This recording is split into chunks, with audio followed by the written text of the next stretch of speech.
Olá pessoal, dando continuidade ao nosso assunto de dilatação térmica dos sólidos, que é o professor Johnson, né? Então vamos começar aqui a falar um pouco sobre a parte matemática da dilatação térmica dos sólidos. Na última aula foi comentado a respeito, né, das juntas de dilatação, né, que são apresentadas em linhas férreas, pontes, viadutos, nas calçadas, né? Lembrando, né, que a dilatação térmica seria o fenômeno pela qual o corpo sofre uma variação nas suas dimensões quando sujeito a uma variação de temperatura. Lembrando que as medidas do corpo podem aumentar ou podem diminuir. Vai depender da sua variação de temperatura. Então, na situação aqui, colocamos aqui um objeto e observe que nesse objeto aqui foi destacado esses átomos. Entre esses átomos há um determinado espaçamento. Quando esse corpo, no caso, é aquecido, essas distâncias elas sofrem um aumento. Observe que as distâncias entre esses átomos aumentaram.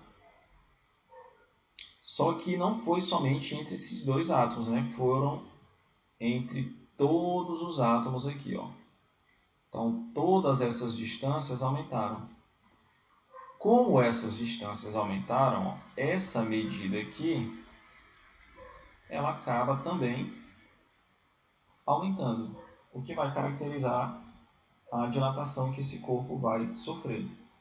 Então, de novo, os átomos estão a uma determinada distância. Quando eles sofreram um aquecimento, essa distância ela o quê? Aumentou, certo? Essa dilatação dos sólidos vai ser dividida em três partes. Dilatação linear, superficial e dilatação volumétrica.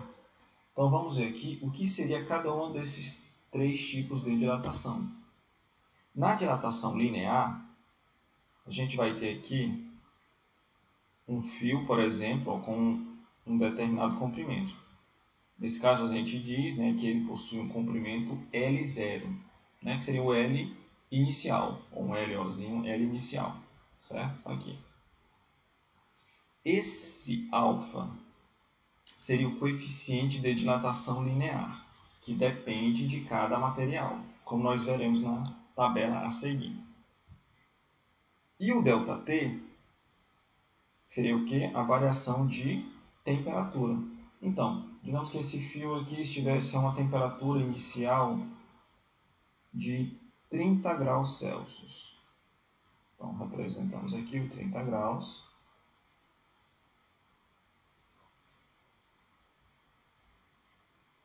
Foi aquecido até uma temperatura de 70 graus Celsius.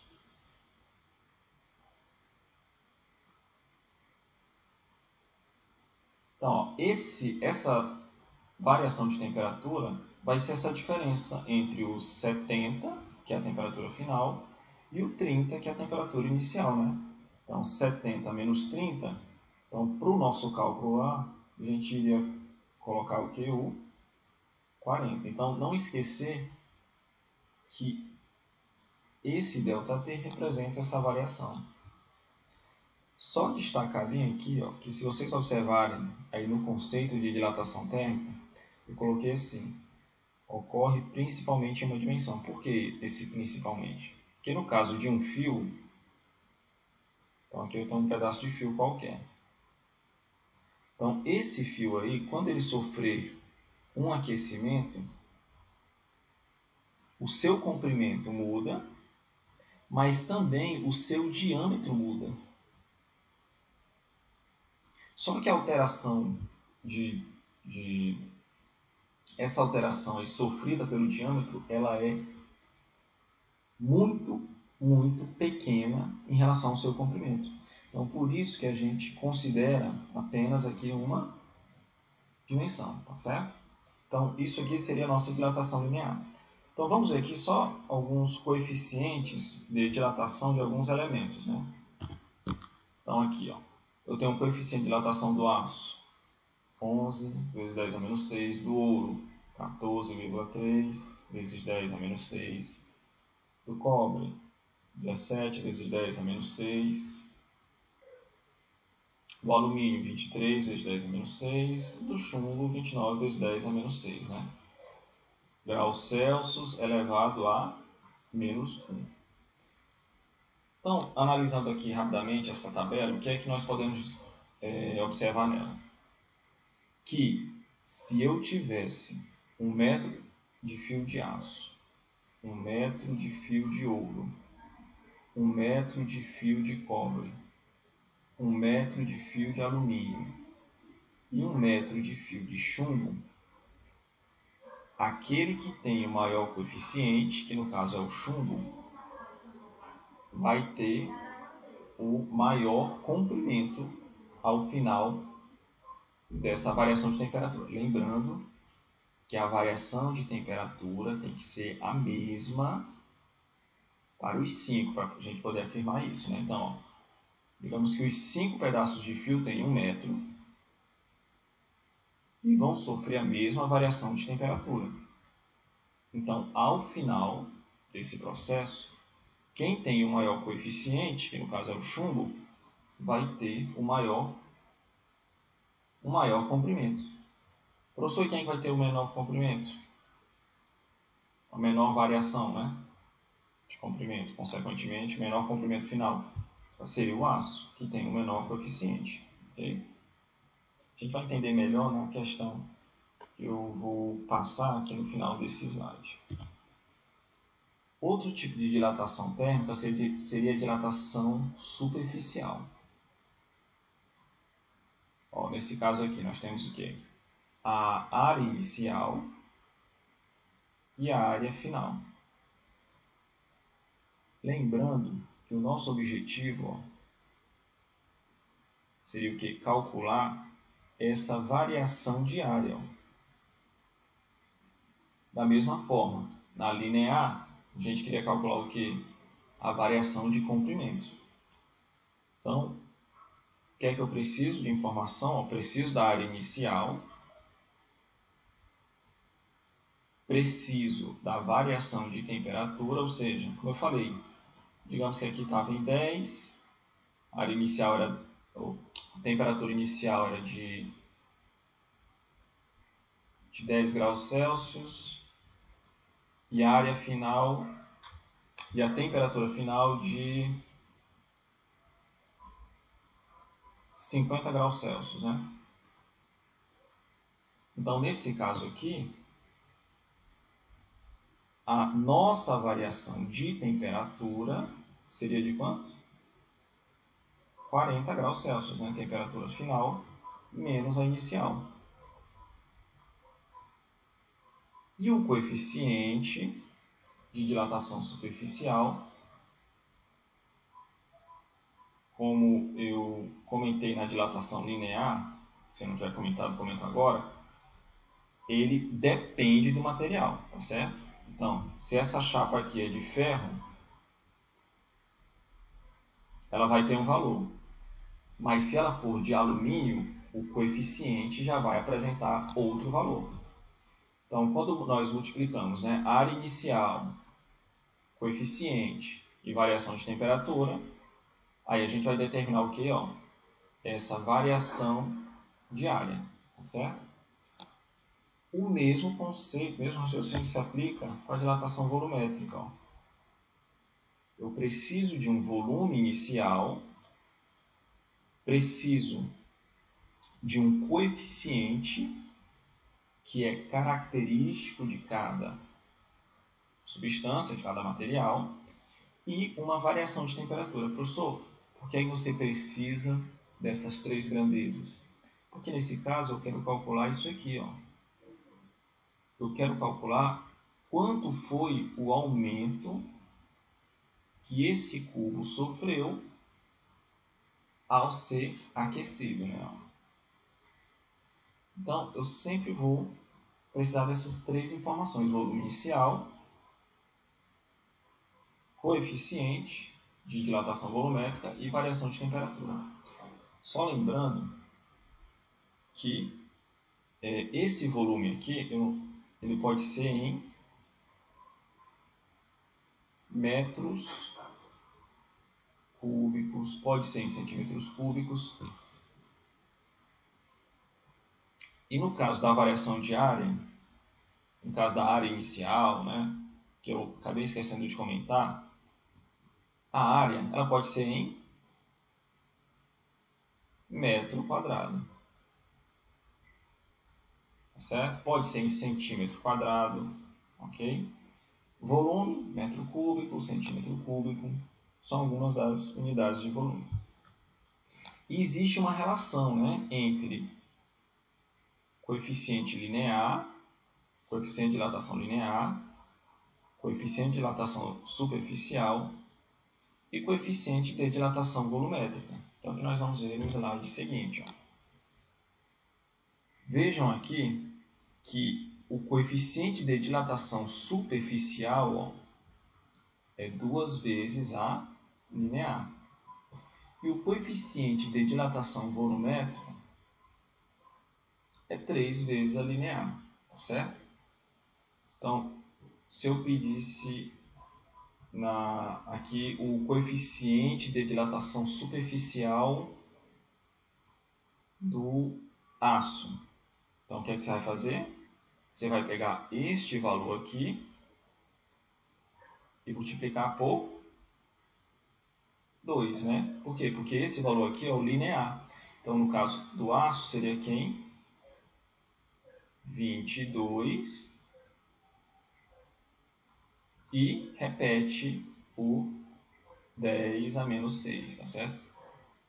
Professor, e a potência eu vou multiplicar? Não, não, você só vai multiplicar, no caso aqui, o 11. Se eu perguntasse o coeficiente de dilatação volumétrica do alumínio, então você ia ver esse 23, ó, e multiplicar ele por 3.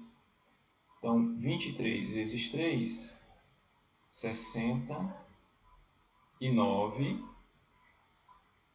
E repete a nossa potência, né, que é o 10 a menos 6, ok?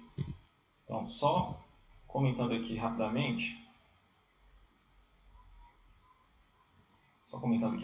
ó, dilatação superficial ocorre principalmente em 2 dimensões, dilatação volumétrica, todas as dimensões, tá certo?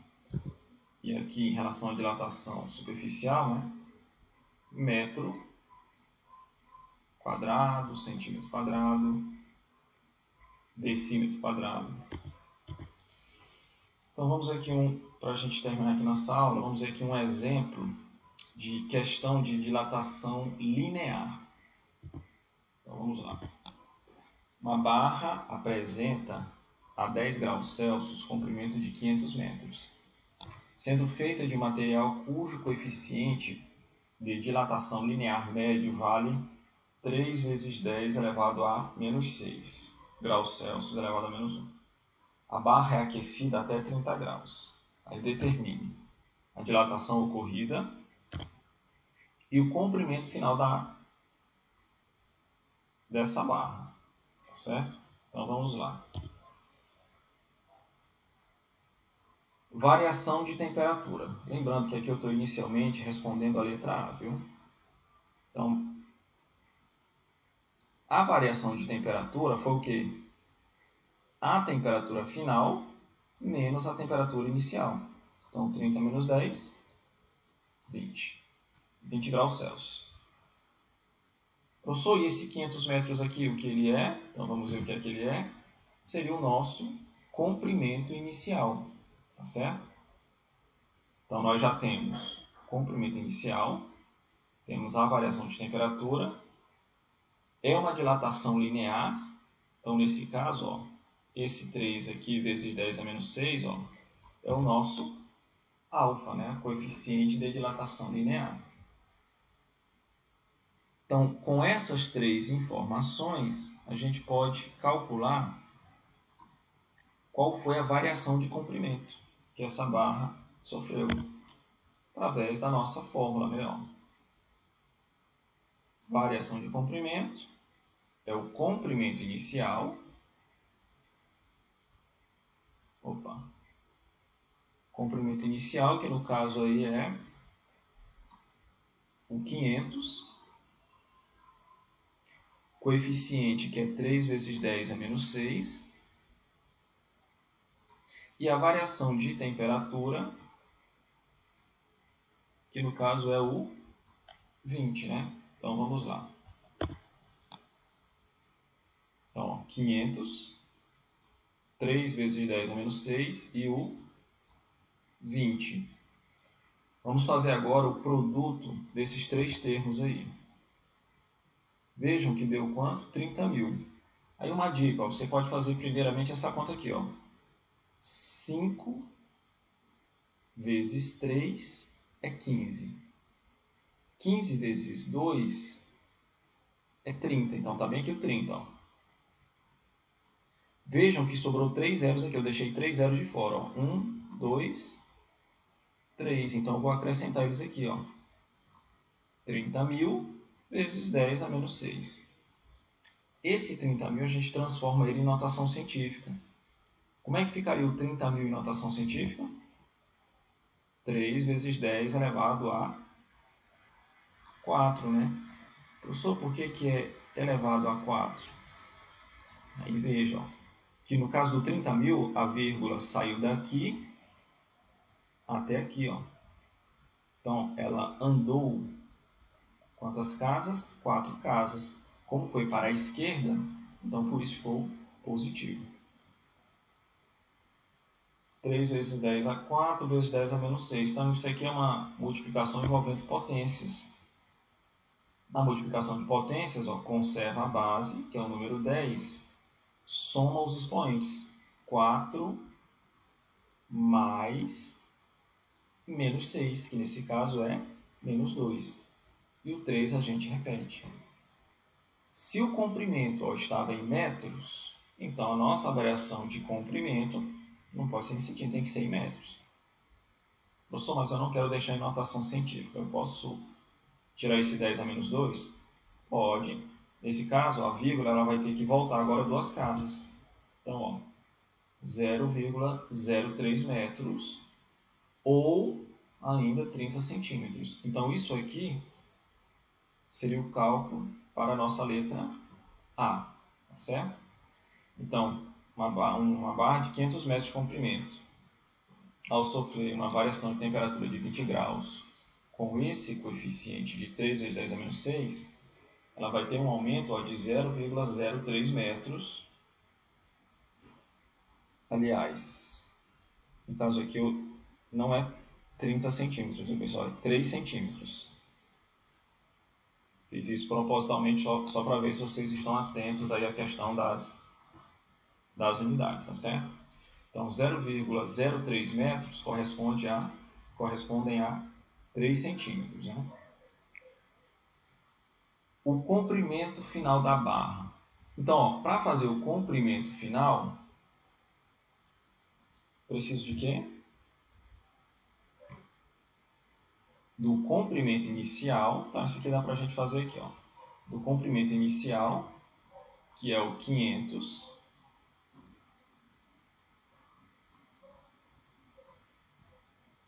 mais o ΔL. Professor, quem é o ΔL? Foi o que nós acabamos de calcular. O 0,03. Professor, eu posso botar o 3 centímetros? Olha, nesse caso não. Por quê? Porque o nosso comprimento está em metros, né? O comprimento inicial. A não ser que você transforme para centímetros, tá certo? Então vai ficar... Ok? Então 500 mais 0,03. Então isso aqui ó, vai nos dar o quê? O comprimento final. Quanto é que seria 500 mais 0,03? Então vai dar ó, 500. É que nem você tem 500 reais e quer somar com 3 centavos. Você vai ficar com 500,03 metros. Então aqui seria aqui a nossa letra letra B. Certo, pessoal? Então aqui a gente encerra a nossa aula de hoje. Espero que vocês tenham entendido. A vantagem da videoaula é que, se você não entendeu, volta de novo. Tá certo? Então, um grande abraço, pessoal, e até a próxima. Deixa eu dar um visto aqui.